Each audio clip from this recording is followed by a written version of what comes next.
Audio Jungle. हाँ जी बिल्कुल। Grand health alliance के ज़ेर-ए-तमाम आज DHQ अस्पताल हंगू में प्रोटेस्ट किया जा रहा है। आप देख सकते हैं कि डॉक्टर्स, पैरामेडिक्स, नर्सेज और टेक्निकल स्टाफ जो है वो सारा यहाँ पर मौजूद है।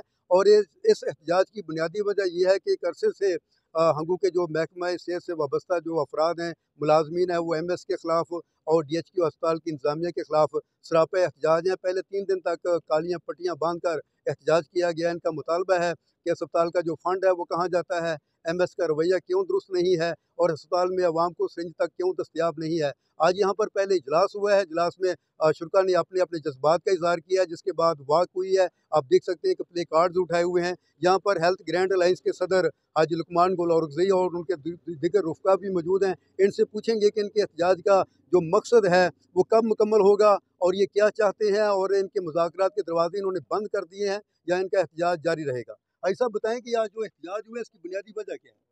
बिस्मिल्लाहिर्रहमानिर्रहीम।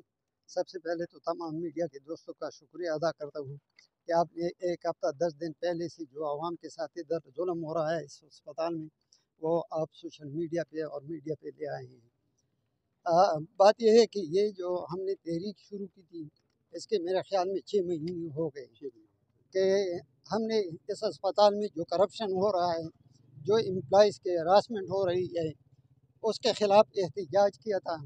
उस पे डिप्टी कमिश्नर हंगू साहब ने एक इंक्वायरी मुकर्रर की थी। गो कि उस इंक्वायरी में 4-5 महीने लग गई, लेकिन उस इंक्वायरी का जो रिपोर्ट है वो अभी हकाम बाला को मौसूल हो चुका है। उसमें जो हमने उन पे वो लगाए थे तो वो सारे साबित हो चुके हैं, लेकिन बदकिस्मती से उस पे अमल दरामद नहीं हो रहा है।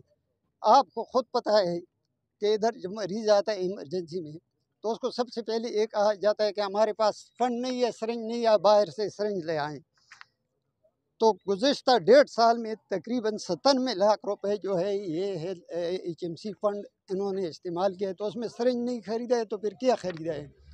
दूसरी बात, पिछले दिनों HMC फ़ंड से इन्होंने फर्नीचर रिपेयर किया है, 8 लाख चेक इन्होंने निकाला है, और इधर इतना फर्नीचर पड़ा है बग़ैर इस्तेमाल के, तो रिपेयर की ज़रूरत ही क्या थी।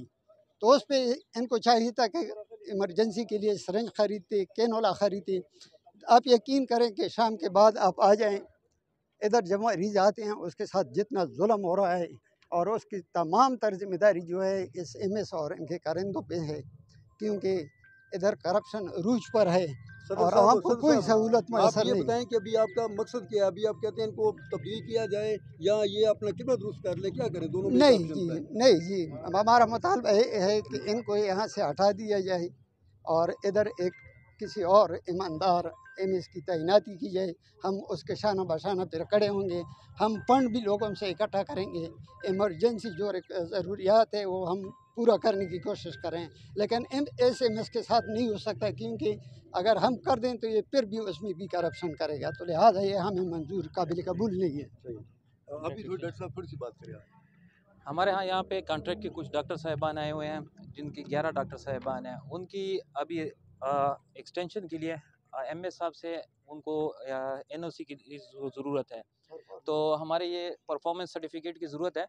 तो हमारे साथ ये डॉक्टर साहबान खड़े हैं, तो MS साहब तकरीबन 2 महीने से उसमें टाल मटोल कर रहे हैं, जबकि तमाम डिस्ट्रिक्ट वालों को मिल चुके हैं। मैं आपको मज़े की बात बताऊं, हमारे एक बहुत काबिल कदर पैरामेडिक्स हैं, जिनकी 10 मई को ट्रांसफ़र हो चुकी है। तो मेरी DG साहब से भी यही रिक्वेस्ट है और सेक्रेटरी साहब से भी कि उनको आज तक LPC नहीं मिली। वो पिछले 6 महीने से बग़ैर तनख्वाह के काम कर रहे हैं। इसी तरह हमारे एक और डॉक्टर साहब हैं, डॉक्टर समीउल्लाह नाम है उनका, ठीक है, जिनकी नोटिफिकेशन ये मेरे पास है, आप देख भी सकते हो कि इस नोटिफिकेशन पे यहाँ पे सेक्शन ऑफिसर फाइनेंस डिपार्टमेंट और सेक्शन ऑफिसर हेल्थ डिपार्टमेंट 5 और 4 फाइनेंस डिपार्टमेंट के सेक्शन ऑफिसर 4 हैं। ये डॉक्टर समीउल्लाह हैं।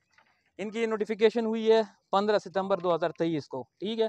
उसके बावजूद उनकी तनख्वाह काटी जा रही है, जिसमें क्लियर कट लिखा हुआ है कि उनको 730 दिन की EOL मिल चुकी है, ये हाई एजुकेशन के लिए गए हुए हैं, ठीक है।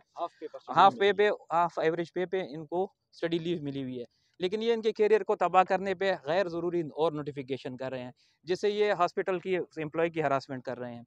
दूसरी चीज़ फाइनेंशियल एम्बेजरमेंट है। आप डीसी साहब की इंक्वायरी उठा के देख लें, हम आपको मुहैया भी कर देंगे।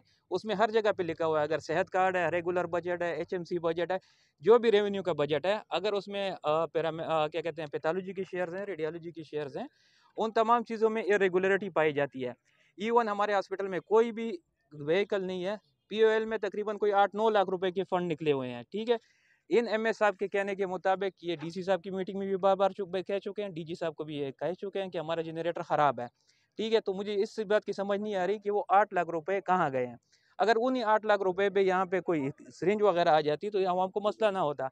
आप लोगों को बखूबी पता है कि आज से 2 महीने पहले कमिश्नर साहब ने इस पे एक्शन भी लिया था, लेकिन कमिश्नर साहब चूँकि 2 हफ्ते पहले चेंज हो चुके हैं, वो उस पे काम कर रहे थे। तो हमारी इन कमिश्नर साहब से भी ये मुतालबा है कि आपके पास डीसी साहब की इंक्वायरी भी पड़ी है, उस सिरिंज की इंक्वायरी भी पड़ी हुई है, जो यहाँ पे एम्प्लॉइज़ को नहीं मिल रहे थे। तो मेहरबानी करके उस पे अमल दरामद किया जाए। जी बिल्कुल, आपने ग्रैंड हेल्थ अलायंस के मशरान हाजी लुकमान कुल औरकज़ई और डॉक्टर मतीउर रहमान साहब से इनकी गुफ्तगू सुन ली। इनका यही कहना है कि हम जब पैमाना सब्र लबरेज़ हो चुका है तो उसके बाद हम लोग एहतजाज कर रहे हैं। बेकायदगियाँ अरूज पर हैं। शहीद फरीद खान अस्पताल का एमएस एक करप्ट ऑफिसर है और बड़े पैमाने पर उन्होंने घपले किए हैं। साबका कमिश्नर कोहाट इंक्वायरी कर रहे थे, डीसी हंगू ने भी इंक्वायरी मुकम्मल की और जो इल्ज़ामात हमने उन पर लगाए थे वो उस इंक्वायरी में तमाम को साबित किया जा चुका है कि उन्होंने ये सारी की सारी बैड प्रैक्टिस की है। अब इनका मुतालबा है कि एमएस को यहाँ से ट्रांसफ़र किया जाए और जब तक एमएस से ट्रांसफ़र नहीं होते हमारा एहतजाज जारी रहेगा और कल से बाकायदा एमरजेंसी के अलावा बाकी तमाम सर्विसेज आवाम के लिए मुअत्तल रहेंगी। और इनका ये मुतालबा है कि एमएस को तब्दील किया जाए, बदइंतज़ामी को ख़त्म किया जाए और अस्पताल को अपने पाँव पर खड़ा किया जाए। जब तक ये स्टेप नहीं होते हमारा एहतजाज जारी रहेगा। जी।